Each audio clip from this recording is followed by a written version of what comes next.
traveler.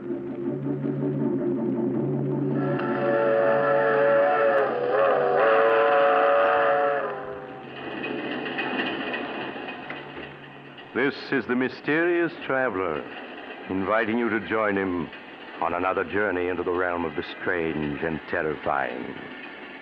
I hope you will enjoy the trip, that it will thrill you a little and chill you a little. So settle back, get a good grip on your nerves. Where are we going? We're going to journey to the grave and learn the secrets of the dead in a tale titled The Accusing Corpse.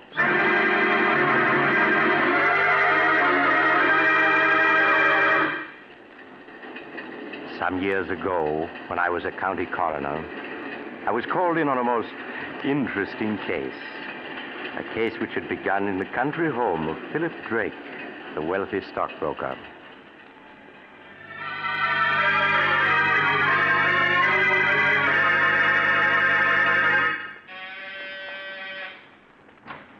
Roger, thank goodness you were able to get here in time. I left town right after I received your call. What's wrong, Philip? You sounded so upset over the phone. It's Vivian. She's upstairs in her room packing. She says she's leaving me. Leaving you? Why? She seems to feel our marriage has been a mistake. Roger, won't you speak to her? Persuade her to stay. After all, she is your sister. I'm afraid, Philip, that Vivian and I have never been as close as sister and brother should be. She's always been wild and spoiled. Perhaps, Philip, it would be better if you were to let her go. No, I couldn't do that. I love her, Roger. I wouldn't want to live without her. Won't you please try to persuade her to stay? All right, Philip. I'll do my best. But I must warn you, I haven't much influence over her. Philip, I'm all packed and ready to... Why, Roger, darling, what a surprise. What are you doing here? Vivian, Philip has told me. Now, surely you can't be serious. You know how he loves you, everything he's done to make you happy. Now, Roger, you aren't going to start on that, are you? Someday, Vivian, you'll get just what you deserve for walking over people, breaking their hearts. Every time I think of you being my sister, I feel Roger, please. Would you mind waiting in the other room? I'd like to speak to Vivian alone. Oh, all right, Philip. Call me when you want me.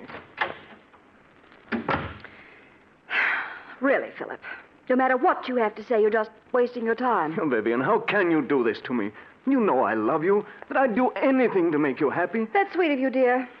Would you mind lending me your car to get to town? If you leave me, Vivian, you won't get a cent. Not a cent, do you hear? Really? Did you ever stop to think, Philip, that there might be another man with more money than you? Another man? Oh, no, that couldn't be. And why not? But we've only been married 3 months. There couldn't be anyone in that time. Oh, but there was.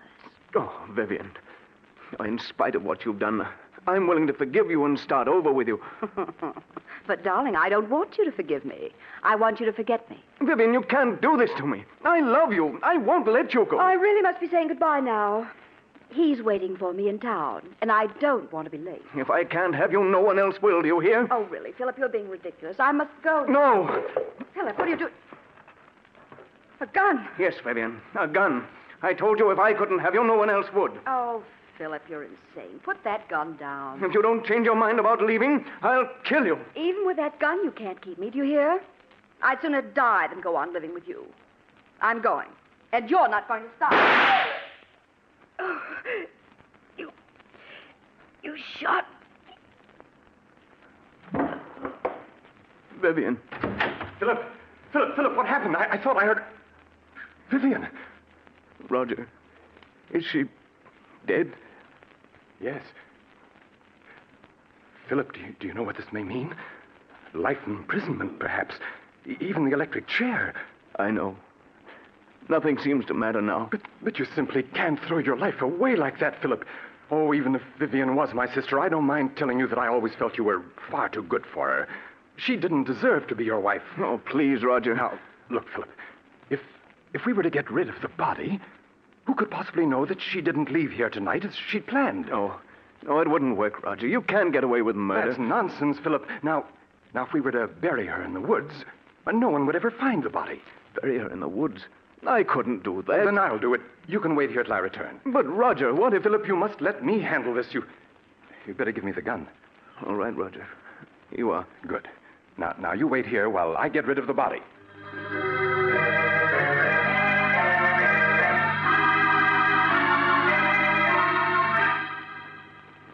Philip watched, spellbound, unable to say a word, as Roger picked up the body and left the room. As Roger, carrying his burden, passed the gardener's shed, he picked up a shovel. In a few moments, he reached the woods which began at the rear of the house and extended for miles. He carefully made his way through the forest underbrush until he was well out of sight of the house. Then he stopped and looked about.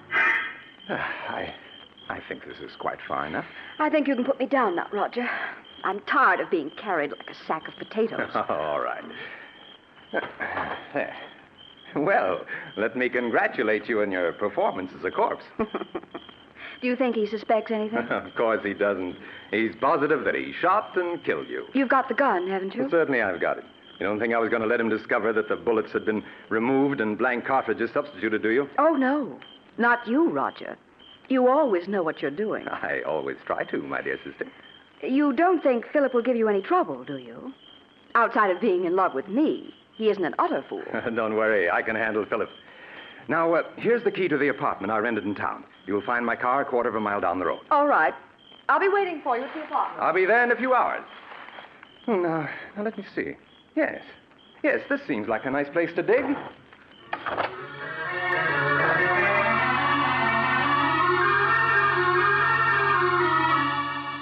The next morning, Roger called on Philip at his office. With a calculating glance, he noted that Philip's eyes were bloodshot, that his hand trembled as the two shook hands. How are you, Philip? I couldn't sleep at all last night. I kept thinking of Vivian. And what if her disappearance is noticed? People begin asking questions. Now, all you have to do is tell them that Vivian left you and you don't know where she is. Or things like that happen every day. You've been very helpful to me, Roger. If ever I get a chance to repay you for it, rest assured I will. That's very good of you, Philip.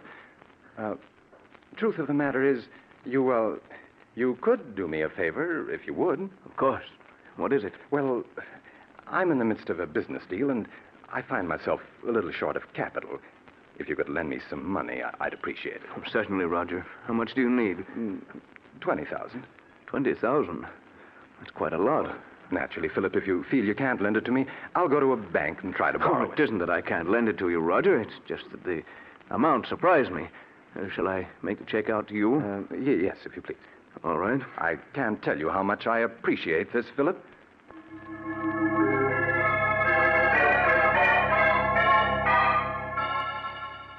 As Philip wrote out a check for $20,000, Roger smiled. Things were working out just as he had planned. An hour later, Roger entered an old brownstone house and went to apartment 2C. Roger, did you get it? What does this look like? Oh, Roger, that's wonderful.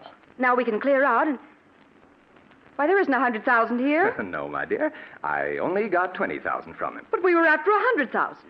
Why didn't you get it all this morning when you saw him? My dear Vivian, it simply isn't done that way. Blackmail is an art that calls for the use of psychology. Philip will give us many times over the money I hold in my hand, all in due time, of course. You mean I'll have to go on hiding in this miserable apartment until you finished your little game with him? Never being able to leave it for fear someone will recognize me. Come now, Vivian. You've got the radio and books. I won't spend weeks in this apartment, I tell you. I won't. My arm. You'll do exactly as I say, Vivian. Exactly. Do you understand? Roger, my arm. You're hurting me. It's nothing to what I'll do if you disobey me. Do I make myself clear? Yes, yes.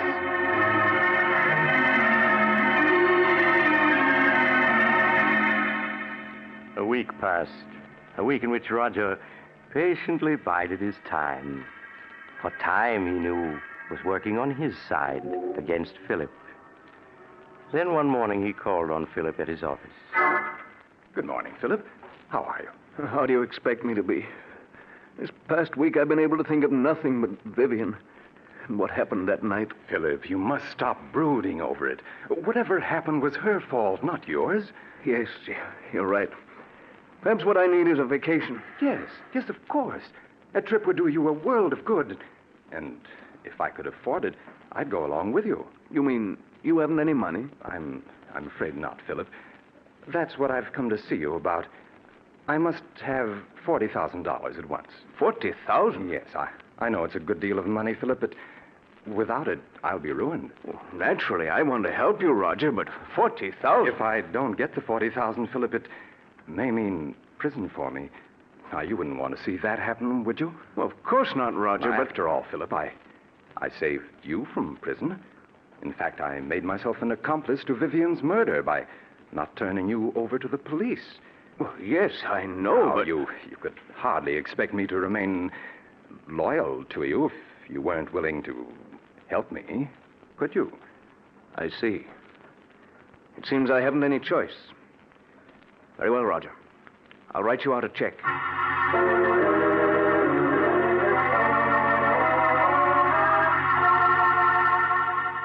Roger's eyes gleamed in amusement as he accepted the check from Philip. There was no longer any doubt that Philip understood him perfectly. Things were working out exactly as he had planned. Later that day, Roger went back to the old brownstone house. There was a smile on his lips as he entered apartment 2C. Look at this. $40,000 in cash. Oh, Roger. Now, wasn't this worth staying in hiding for, Vivian? And there's plenty more where this came from. Who could that be? You better get behind that screen. No. All right, Roger. Yes? COD for Miss Brown. It amounts to $64. Oh, you must be mistaken. There's no Miss Brown here. This is the address she gave. It's in care of Mr. Roger Martinson. That your name? Why, yes, but I don't know any... Those packages are for me, Roger. How much did you say the COD was? $64, miss. Oh. Here you are. Thank you, miss. Here's your receipt. Goodbye. Goodbye. When did you buy those clothes? This morning? You mean you went out shopping in spite of what I told you? Well, I was sick of being cooped up in this apartment day and night. I had to do something for a change. And what of my plans? You risked everything with so much at stake. Roger, stop looking at me like that. I tell you, I couldn't stand being cooped up in this apartment any longer. But I gave you orders to stay here. Well, I won't. I want you to get the rest of the money at once so we can clear out. And if you don't, I'll go shopping whenever I feel like it. You can't make me stay here. You'll do exactly as I say, Vivian. I won't allow anything or anyone to interfere with my plans. I've worked out every step perfectly, and there isn't going to be any slip-up.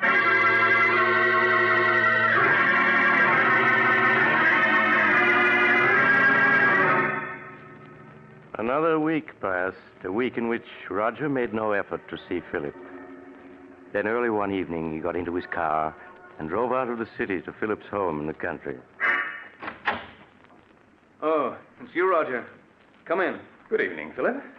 Oh, where are the servants? This is their night off. Oh. You're not looking well at all, Philip. You shouldn't remain in this house by yourself. What difference does it make where I am? Wherever I go, the memory of that night follows. It's hard to believe that it was only 2 weeks ago tonight that I killed her. 2 weeks ago tonight? Why, so it was. Oh, by the way, Philip, do you think you might possibly lend me $60,000? 60,000? You can't be serious. Oh, but I am. But I lent you that much already. Yes, I know, but I must have more. No. I won't give you another cent. You blackmailed me enough. Blackmail is a harsh word, Philip. What else can you call it? Now, you're just as hard and grasping as Vivian was. Yes, but you must remember I'm alive and she isn't. I suppose you're glad she's dead. In life, she was worth nothing to you. In death, you're able to get $60,000 for her. In death? How do I know she is dead? But don't be foolish, Philip. You saw her lying on the floor in this very room. Yes, but how do I know she's dead? It was you who examined her and told me so. And you buried the body by yourself. Well, I just wanted to spare you, Philip. Just exactly where did you bury Vivian? As a matter of fact, how do I know the whole affair isn't staged for my special benefit, so that you can extort money from me? Oh, surely you don't believe that, Philip. Why, you shot her with your own gun. Yes, and you took the gun away from me immediately after the shooting.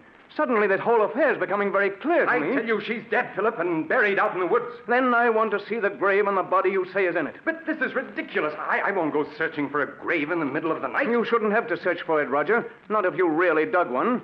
Come along. We can pick up a shovel at the tool shed. I won't do it. I said come along, Roger. Oh, Very well. But I'm not certain I'll be able to find the grave. After all, the woods is fairly large, and it's been 2 weeks since I buried her. That's all right, Roger. We'll stay out there until you do find her.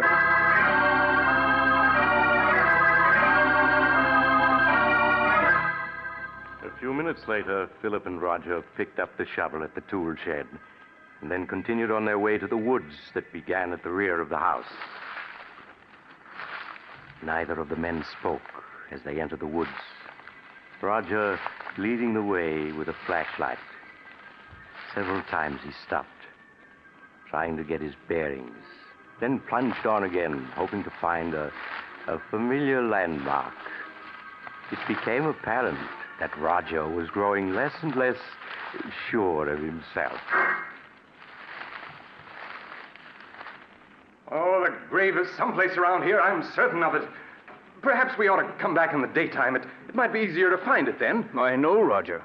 You shouldn't have any trouble finding it now, if it exists. It does exist, I tell you. It's just that the woods are so confusing at night. Everything looks so different. Just keep on searching, Roger. Well, perhaps this is the spot.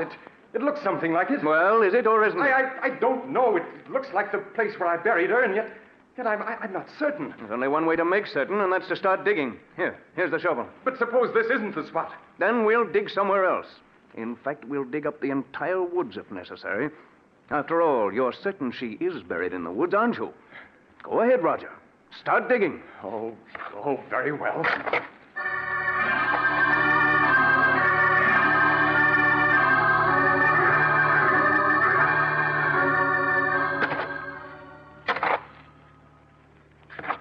Well, Roger, you've been digging for 20 minutes now, and you haven't uncovered a body. Philip, I told you I wasn't sure this was the spot where I buried her. You're a great actor, Roger.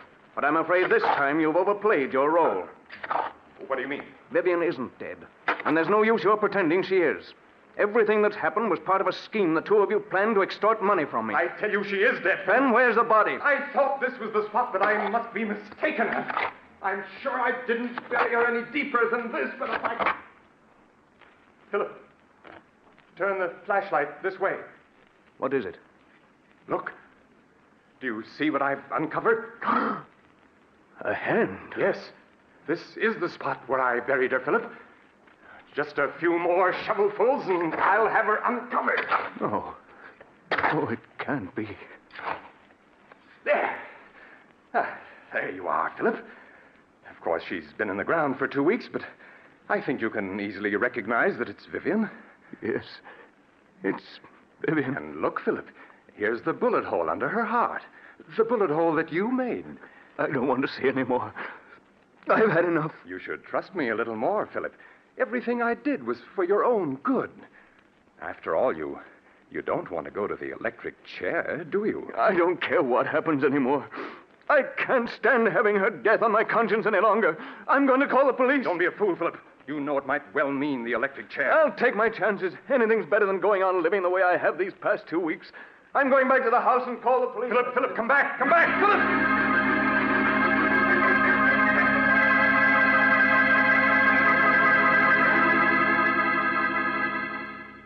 Operator! Philip, wait, don't do anything foolish. No, you cut me off. Take your hands off that phone, Roger. What I want you to do, Philip, is to listen to me for a few minutes. At the end of that time, you may do as you please. Now, that's fair enough, isn't it? Nothing you can say will make me change my mind about calling the police. Listen to me first. Then if you still want to call the police, you can. Now, please put the receiver down, Philip. Yeah, that's it. Well, what do you want to tell me? Well, do you mind if I mix myself a drink first? It's been a rather difficult evening. Very well. Oh, well, what about one for you, Philip? You look as though you could stand a drink. No, thank you. Oh, nonsense. It'll do you good. What is it you want to say to me, Roger? Huh? Oh, yes. Say to you. Oh, yes. Yes, of course. Here's your drink, Philip. Thank you. Well, now, what shall we drink to? We'll drink to your good luck, come what may.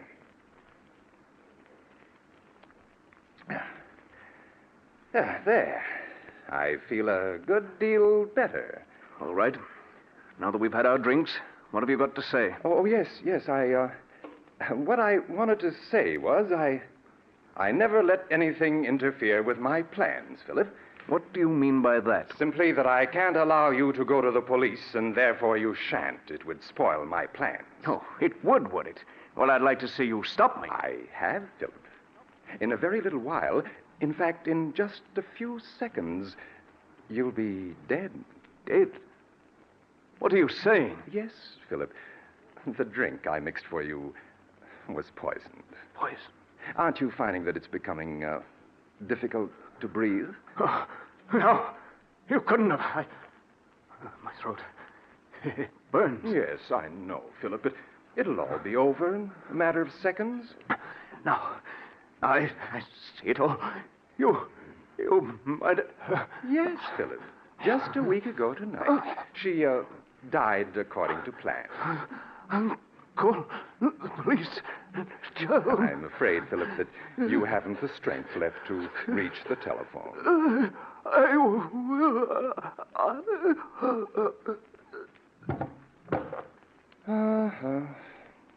I'm afraid you and Vivian never had a chance, Philip. I had things worked out perfectly, down to the smallest detail. Hello, operator. Operator, please connect me with the police.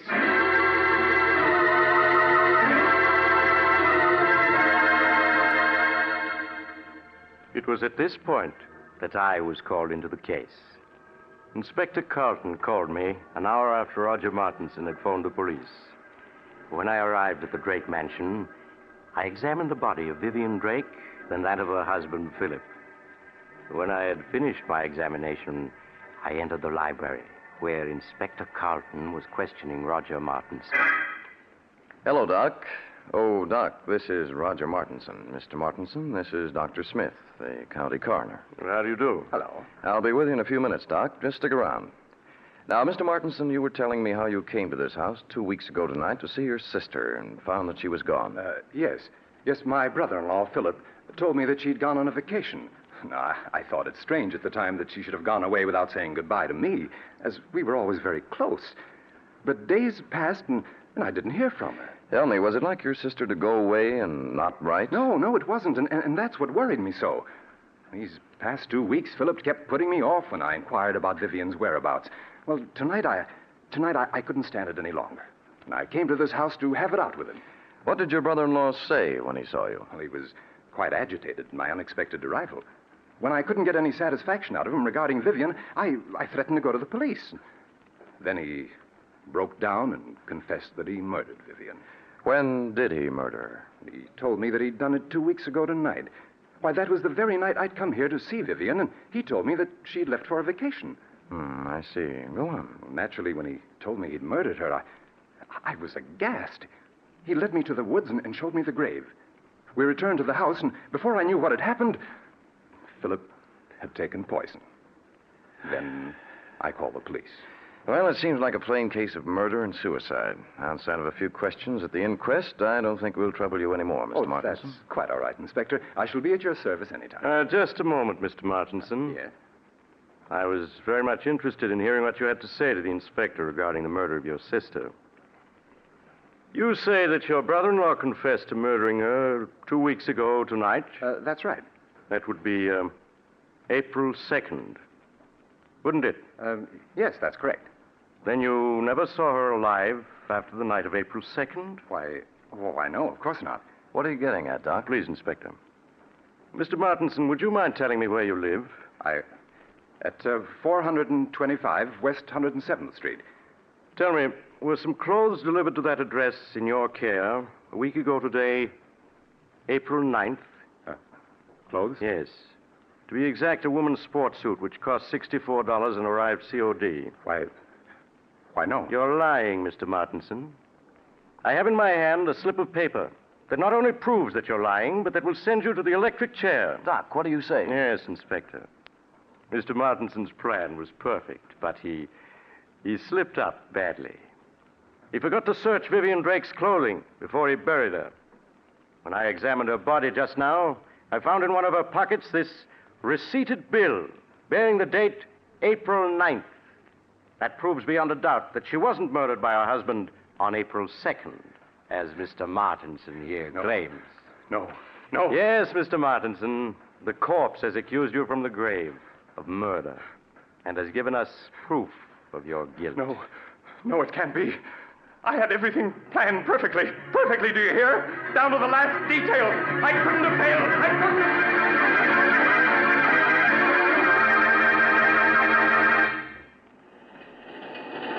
This is the mysterious traveler again.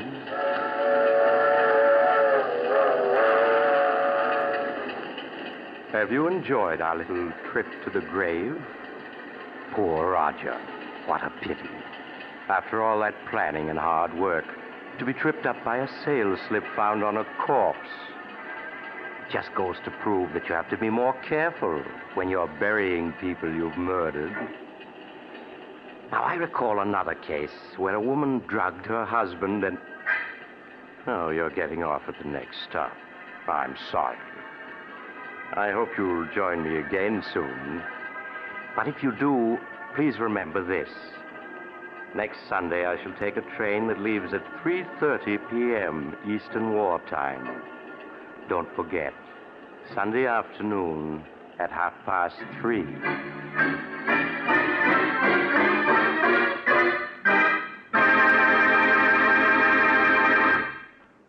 You've just heard Chapter 20 of The Mysterious Traveler, a series of dramas of the strange and unusual, brought to you each week by station WOR.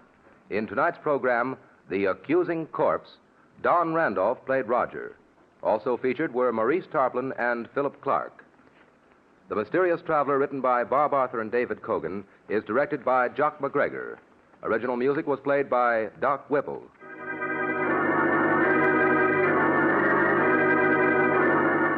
Listen next week to a tale titled Escape by Death. Another Tale of the Mysterious Traveler.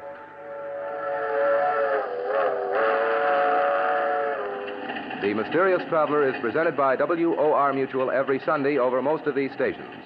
But beginning next week, The Mysterious Traveler will be presented at a new time, Sunday afternoons at 3:30. Please note the change in time. 3:30 every Sunday afternoon, beginning next Sunday. This is Mutual.